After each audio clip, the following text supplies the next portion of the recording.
Star fried spaghetti with spinach and sea food. Spaghetti pasta, পালং শাক, মাখন, নুন, আলু সেদ্ধ করা, গাজর, গোলমরিচ গুঁড়ো, রসুন বাটা, চিনি, সয়া সস, চিংড়ি, মৌরি, গোটা জিরে।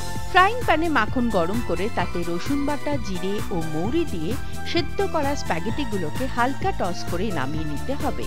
তারপর সেদ্ধ করা আলু ছোট ছোট টুকরো করে কেটে রাখতে হবে। কিছুটা গাজর গার্নিশিং এর জন্য শার্পনার দিয়ে কেটে জলে ভিজিয়ে রাখতে হবে। বাকি গাজরটা ছোট ছোট করে কেটে নুন ও গোলমরিচ গুঁড়ো মিশিয়ে সেদ্ধ করে নিতে হবে।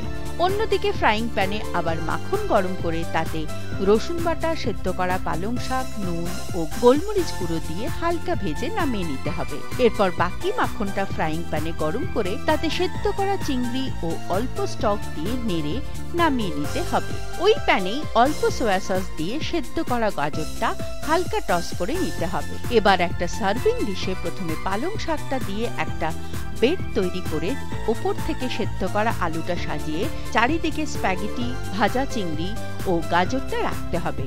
সার্ভ করা গাজর ও চিলি সস দিয়ে সাজিয়ে নিলেই পরিবেশনের জন্য তৈরি হয়ে যাবে star spaghetti with spinach and sea food. রাঁধুনি রোজ দুপুর 1:30টায় আকাশ 8-এ।